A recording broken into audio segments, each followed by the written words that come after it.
Halo semuanya, selamat datang di podcast Satu Jiwa. Pada kesempatan kali ini, perkenalkan nama saya Kenan Yotnia Suahdi yang akan membawakan podcast ini dari awal hingga akhir dari podcast ini. Nah, di sini saya bersama dengan dua orang narasumber hebat nih. Yang pertama tuh ada Mumtaz dan juga Efren. Halo Efren, halo Mumtaz, gimana kabarnya? Halo kalian ya, puji Tuhan baik nih kabar kita nih. Iya juga kabar saya baik. Kalau kalian sendiri kabarnya gimana nih? Puji Tuhan kabar saya sih juga baik ya, cuma emang lagi agak kebantai nih sama tugas akhir-akhir ini. Pada kesempatan kali ini nih, kita akan membawakan topik yang lumayan hangat nih pada dulu-dulunya nih sebelumnya. Yang mana ini tuh lagi hangat pada tahun 2022 kalau saya tidak salah. 2022 atau 2023 ya Bang? Iya, kurang lebih segitulah ya rentangnya lah ya. Nah, kita tuh akan membahas topik yang berhubungan dengan analisis media massa terkait kekerasan seksual yang dilakukan oleh Heri Wirawan. Kita akan juga mengaitkannya dengan Pancasila, sila kedua, yaitu yang berhubungan dengan kemanusiaan yang adil dan beradab. Nah, tanpa berlama-lama lagi, langsung aja lah kita mulai ya pada kesempatan kali ini. Oke, saya mau melemparkan topik pertama nih ke kalian nih. Saya mau coba, kita ingin ngebahas nih bagaimana sebuah artikel yang ditulis oleh Kompas dengan judul Jejak Kasus Heri Wirawan, Pemerkosa 13 Santriwati yang kini menanti hukuman mati. Artikel ini ditulis oleh Kompas yang isinya tuh informatif banget. Istilah singkatnya tuh isinya tuh tentang pengungkapan dari awal gimana Heri Wirawan ini ditangkap hingga akhirnya dari dia diadili lah. Tapi walaupun informatif nih, isinya tuh kalau menurut saya pribadi saya, ini kurang menonjolkan gimana dampak psikologis dari korban tersendiri dan juga bagaimana upaya pemulihan dari korbannya, sehingga nggak sepenuhnya nih mencerminkan nilai kemanusiaan yang adil dan beradab.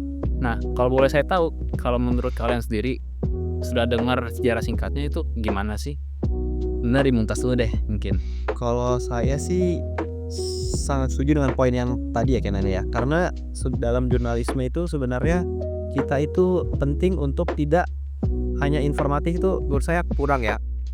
Jadi kayak kita itu tetap harus mikirin gimana kondisi psikologis dari si korbannya. Jadi nggak cuma fokus pada pengungkapannya aja lah ya. Korban pun harus soroti gimana after kejadiannya. Kemudian nih, saya juga mau melemparkan lagi artikel kedua. Nah, artikel ini ditulis oleh Detik nih, dan judulnya itu LPSK Kesulitan Eksekusi Restitusi Heri Wirawan, Pemerkosa 13 Santriwati. Nah, artikel ini tuh membahas tentang hambatan administratif dari hukum yang dihadapi oleh LPSK dalam mengeksekusi restitusi bagi korban. Gimana menurut Efren anggapannya dari artikel dari Detik ini? Menurut saya tadi yang Detik sampaikan tuh benar ya. Karena dari perspektif etika, media tuh tidak seharusnya hanya menyampaikan fakta hukum saja, tapi media juga bagaimana caranya menyampaikan prosesnya. Jadi proses itu berdampak bagi tadi yang Ken aja bilang ya, berdampak bagi kehidupan korban ya. Jadi agar masyarakat tuh juga dapat gambaran komprehensif lagi tentang kasus ini. Oke, berarti emang ya harusnya tuh media itu juga sebagai pemberita memberikan kayak gimana sih proses yang berdampak banget di balik kehidupan korban yang tadi seperti kita bilang lah ya, kita ungkit tuh trauma dari korban tersendiri itu pasti beda-beda lah ya. Terakhir nih, saya mau ngelemparin artikel terakhir kok ini dari Kompas TV yang nyorotin gimana kasus ini tuh terungkap gitu loh. Ya dari cerita seorang santriwati sendiri yang membeli alat tespek yang buat uji kehamilan tersebut, dia kan ada hal menarik dalamnya. Tapi beberapa media justru memakai judul yang provokatif gitu loh, dan menampilkan foto pelaku dengan senyuman, yang mana malah bisa nambah beban psikologis dari si korban tersendiri gitu loh. Nah, kalau menurut kalian itu gimana? Apakah ini merupakan etika yang baik dalam sebuah media massa menampilkan hal-hal seperti ini? Saya mau coba buat komunitas lagi deh. Kalau menurut saya sih hal ini agak kurang sesuai ya dengan etika, karena sebenarnya dari provokatif sendiri ini yang pertama itu nggak baik ya. Karena bisa menggiring opini-opini yang tidak benar dan biasanya tidak sesuai dengan realitanya gitu. Jadi kayak sebenarnya itu emang gitu ya, tapi kadang dilebih-lebihkan. Oke, setelah kita ngebahas hal-hal yang mengenai gimana etika media nih ya. Kebetulan sebelumnya kita udah ngelakuin interview dengan salah seorang jurnalis dari media Antara News, yaitu Kak Rizka. Nah, penginterviewnya pun ada di sini nih, yaitu Efren Azraeli nih. Dan dia yang interview dari Kak Rizka. Halo Kak, selamat sore Kak Rizkia. Terima kasih nih sebelumnya udah meluangkan waktu buat saya untuk berbincang tentang berita yang akan saya tanyakan ini. Hari ini kita tuh mau mendiskusikan bagaimana peran media dalam meliput kasus kekerasan seksual dan bagaimana media bisa lebih beretika dalam pemberitaan tersebut. Sebelum lanjut ke pertanyaan nih, perkenalkan dulu dong, Kakak Rizkia ini tinggal di mana, sekarang kerja apa, jabatan segala macam. Oke, perkenalkan saya Rizka. Rizka bukan Rizky. Oh, Saya seperti pada topik kali ini pekerjaannya sudah tentu jurnalis. Saya di Antara, kantor berita Antara, dan sebetulnya fokusnya ini ke ekonomi 1 tahun ke belakang. Cuman karena bersinggungan juga ya soal topiknya ini, soal kekerasan seksual, kebetulan juga pernah beberapa kali meliput mungkin seperti kayak wawancara ke Komnas Perempuan atau Kementerian Perempuan ya. Terus baru sekali doang sih sebetulnya juga untuk kalau untuk korbannya ya, sebetulnya bukan spesifik kekerasan seksual, mungkin lebih ke gender gitu ya. Mungkin itu aja perkenalannya. Kalau tinggalnya di mana? Di Jakarta. masuk ke pertanyaannya nih Kak. Sebagai seorang jurnalis nih, bagaimana Kakak tuh melihat peran media dalam mengangkat isu kekerasan seksual di dalam publik dan apa pengaruhnya dalam membentuk persepsi publik akan kasus seperti ini? Oke. Pertanyaannya lumayan susah. Karena kalau menurut aku peran media penting banget gitu ya untuk persepsi publik. Sebetulnya yang paling vital pertama mungkin ya, kalau dari segi judul gitu, misalkan judul itu sebetulnya gini, kalau nggak salah ya, di Dewan Pers itu ada semacam pedoman juga gitu, dan kalau tidak salah juga AJI, Asosiasi Jurnalis Indonesia, juga bekerja sama saya lupa, pokoknya komunitas juga gitu, itu bikin panduan gitu buat jurnalis supaya kalau memberitakan kasus-kasus kekerasan seksual itu mengikuti itu gitu, itu ada panduannya. Cuman yang terjadi memang sulit sekali gitu ya kalau di lapangan, terutama kan media ini banyak banget gitu ya di Indonesia, belum lagi kehitung yang lokal dan lokal yang mungkin nggak begitu terkenal juga kan, di daerah-daerah juga banyak gitu ya.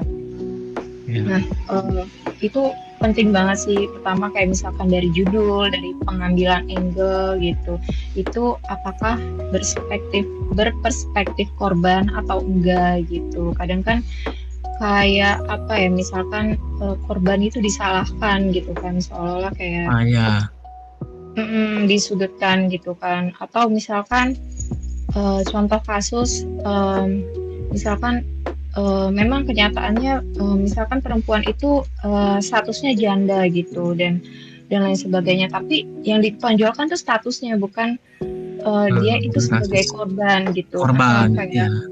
Jadi kayak sensual kayak gitu, itu nggak bisa dipungkiri itu masih ada gitu ya, dan itu sebetulnya PR juga gitu. Cuman kalau dari terutama kalau dari media aku sendiri di tempat aku kerja, hal-hal seperti itu nggak boleh gitu, nggak boleh sama sekali gitu. Jadi kayak bener-bener kita harus pegang gitu sama perspektif korban ini gimana gitu. Bahkan kayak ada ketentuan juga kan, nggak boleh namanya gitu diungkap, identitas dan lain sebagainya gitu, untuk melindungi korban juga. Seperti itu sih mungkin kalau secara gambaran umumnya. Iya, oke. Untuk pertanyaan kedua nih Kak, dalam meliput kasus kekerasan seksual nih, media memiliki tanggung jawab yang besar untuk menyampaikan informasi secara etis dan tidak merugikan korban. Menurut Kakak, apa prinsip etika jurnalis yang harus diterapkan nih agar pemberitaan tetap berpihak kepada korban bukan ke hal-hal lain tanpa mengabaikan kepentingan informasi kepada publik? Oke. Sebetulnya tadi udah sempat aku singgung juga ya, secara etika gitu. Salah satunya kan ada kode etik jurnalis. Itu mungkin masih secara umum gitu ya untuk semua kasus pemberitaan gitu. Cuma kan kalau khusus kasus kekerasan seksual itu ada sendiri gitu. Ya itu salah satunya harus melindungi korban gitu, nggak boleh identitasnya terungkap gitu. Bahkan kan kayak apa ya, suka kepo gitu ya, kayak netizen suka Iya, terlalu pastinya ya. iya kayak dicari-cari alamatnya di mana kayak gitu-gitu. Terus juga memberi ruang gitu ya, kalau seandainya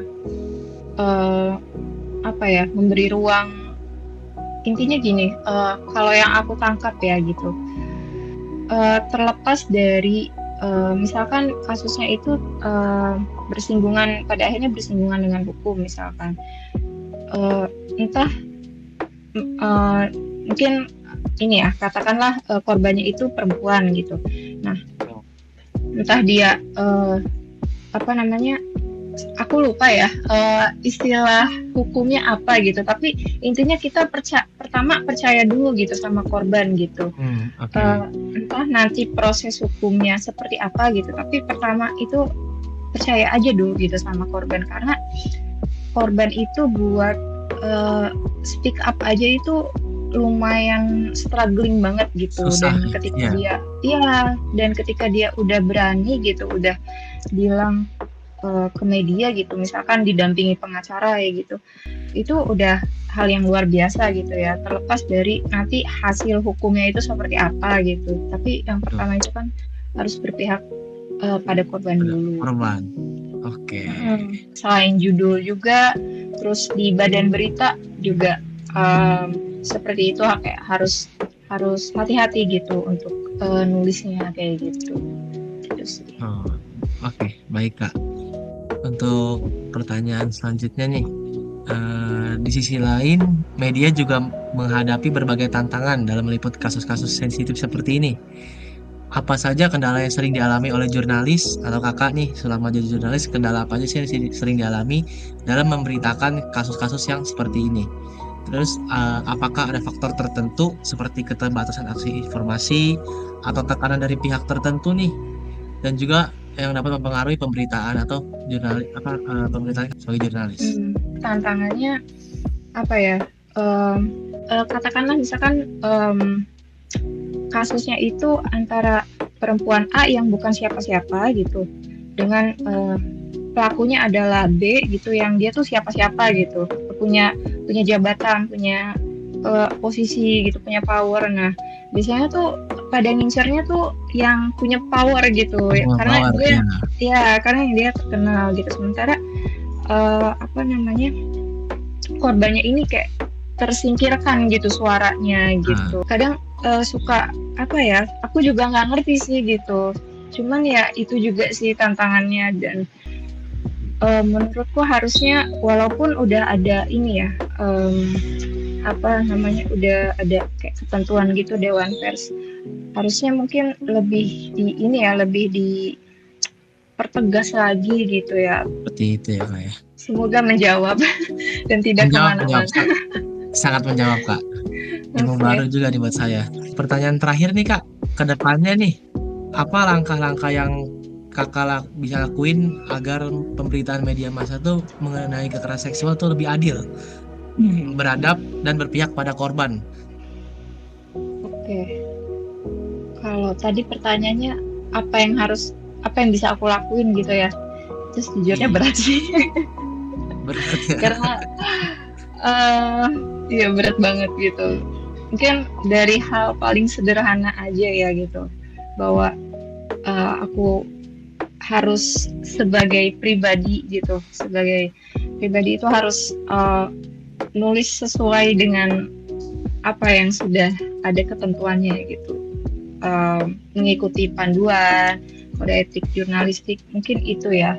Tapi kalau lebih besar kayak mungkin lebih ke gerakan gitu-gitu itu sejujurnya masih PR juga. Dan sebetulnya ya aku juga berharap sih bahwa lebih apa ya, mungkin ada jurnalis gitu ya yang kita bikin kumpulan apa ya istilahnya, semacam asosiasi atau apa ya perkumpulan jurnalis gitu untuk Kumpulan lebih apa ya, lebih menyebarkan awareness lah gitu ke sesama jurnalis juga gitu, setiap masing-masing media gitu ya, perwakilan itu juga harusnya ada sih, cuma lagi-lagi PR banget gitu karena aku kurang tahu juga sih, tapi umumnya di media juga kita tuh sering diputar, dipindah-pindah tempat gitu loh, jadi kayak kita nggak bisa selamanya tugas di isu A dari awal tahun nih sampai akhir karir itu tuh biasanya enggak gitu, biasanya tuh kayak kita sering kemana berbagai isu gitu. Nah itu mungkin yang jadi tantangannya ya, karena kita bukan spesialis isu apa kayak gitu, itu mungkin tantangannya juga gitu karena jurnalis berpindah-pindah kayak gitu. Tapi intinya itu sih harus ada gerakan kayak gitu ya untuk semakin menyadarkan, terus juga kalau perlu juga ada pelatihan tambahan kayak gitu. Terima kasih banyak untuk Kariska sudah mau menyempatkan waktu untuk berbincang dengan saya, dan juga terima kasih atas wawasan dan informasinya nih. Itu sangat membantu kami. Itu juga ilmu baru juga buat saya. Jadi terima kasih untuk Kariska. Juga semoga kedepannya media massa dapat semakin berperan penting dalam menyampaikan informasi yang bertanggung jawab dan membantu mendorong keadilan bagi korban. Terima kasih juga. Terima kasih teman-teman yang lain juga. Semoga jawabannya semoga menjawab, dan mohon maaf kalau ngalor ngidul. Enggak, aman. Oke. Terima kasih Kak. Dan menurut Stefan sendiri, apa yang bisa disimpulkan sih tentang bagaimana etika pemberitaan dari sebuah kasus kekerasan seksual nih? Apa yang bisa disampaikan dari inti wawancara dengan Kariska? Dari wawancara yang saya dapat kemarin sih, itu Kariska menekankan 4 poin. Ya. Yang pertama itu tentang judul dan sudut pandang. Jadi kebanyakan tuh media zaman sekarang tuh kasih judul tentang berita tuh yang sensasional. Jadi yang mengalihkan korban itu sendiri. Jadi seharusnya tuh media harus lebih memperhatikan lagi ketika membuat judul agar lebih menjorok atau memperhatikan ke korban sendiri gitu. Jadi lebih memperhatikan kesejahteraan dari korbannya. Iya. Nah, yang kedua itu adalah privasi korban. Jadi penting juga nih bagi media untuk menjaga privasi dari korban tersebut, karena yang tadi seperti Kenanya bilang ya, korban tuh udah berani untuk speak up aja itu udah bagus banget gitu. Jadi kita harus benar-benar menjaga privasi korban.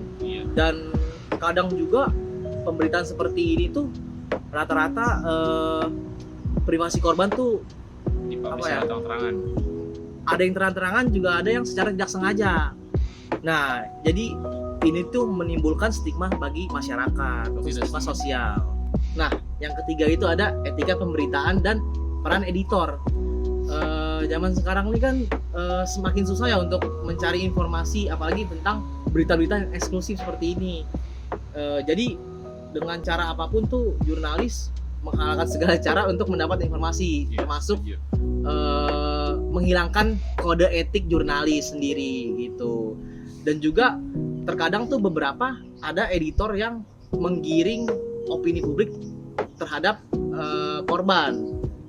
Misalnya jurnalisnya sudah mendapat informasi nih dan informasinya itu tidak sama sekali untuk menggiring atau memojokkan korban, tetapi ketika di tangan pengedit atau penyunting, berita pas keluar itu hasilnya jadi malah menggiring korban atau memojokkan korban, seperti itu. Nah, yang terakhir itu atau yang keempat ada solusi untuk media nih, Karis. Jadi Kariska itu menekankan atau menyarankan agar media massa tuh lebih bekerja sama lagi untuk menghasilkan pemberitaan yang lebih baik lagi agar untuk juga membantu pemulihan bagi korban. Seperti itu. Media massa jadi tempat sentral gitu buat memerangi kasus-kasus seperti itu lah ya. Iya, kasus-kasus sensitif seperti ini. Gak malah nyari engagement. Betul, bukan nyari sensasi doang. Iya, jadi tempatnya orang juga bisa bercerita lah di media massa. Betul. Oke, kita kan sudah ngerangkum ya, gimana dari pendapat Kak Kariska sendiri, terkait etika dari seorang jurnalis lah istilahnya. Dari media massa etikanya itu gimana seharusnya. Jadi kita mencoba nih ngaitin kasus Heri Wirawan ini dengan Pancasila sila kedua, yaitu kemanusiaan yang adil dan beradab. Dari diskusi analisis kita, itu bisa disimpulin kalau misalnya walaupun media massa berhasil menyampaikan fakta yang penting dari kasus yang ada, tapi masih banyak pemberitaan yang masih kurang mengedepankan aspek kemanusiaan. Kayak misalnya yang tadi tuh korban tuh lebih banyak diekspos daripada pelaku sendiri, ya kan. Dan kemudian hal ini tuh sangat krusial banget nih buat nilai kemanusiaan yang adil dan beradab. Dalam sila kedua Pancasila ini kan diharuskan buat memperlakukan setiap individu dengan adil dan juga bermartabat. Semua manusia tentu punya hak asasinya tersendiri dong, yang mana itu juga diatur dalam undang-undang kan. Nah, kalau dari media sendiri bertindak seperti agen keadilan yang tidak hanya menyampaikan berita aja, tapi juga harusnya mendukung upaya pemulihan dari keadilan. Oke. Nah, dari pesan utama tadi ya kita bisa nyimpulin kalau emang media massa akhir-akhir ini tuh emang kurang berperan penting lah, ataupun kurang menekankan kepada sila kedua Pancasila lah ya, tentang kemanusiaan adil dan beradab. Apalagi dari sisi korban tersendiri, dia seakan-akan kadang menjadi pelaku misalnya ya. Nah, mungkin ya itu aja buat pembahasan kita pada kali ini. Kita udah mengaitkan dengan sila kedua, kita udah ngebahas pendapat dari Kariska sendiri selaku jurnalis. Sebelumnya kami juga mengucapkan terima kasih loh kepada Kariska sudah bersedia sebelumnya untuk kami interview, untuk wawancara kita untuk podcast kami pada hari ini. Dan juga demikianlah pembahasan kita pada episode kali ini mengenai bagaimana peran media dalam memberitakan kekerasan seksual dan kaitannya dengan sila kemanusiaan yang adil dan beradab, sila kedua Pancasila. Semoga dari diskusi ini bisa ngebangun wawasan dan mendorong kita biar lebih kritis sama empatik dalam mengonsumsi berbagai media informasi lah istilahnya, dan juga memilah-milih berita-berita pada saat ini. Dan juga terima kasih kepada Efren Azrieli serta Muhammad Ahmad Lukas yang sudah bersedia untuk hadir di podcast pada kali ini. Terima kasih semuanya, sampai jumpa di next video, bye bye.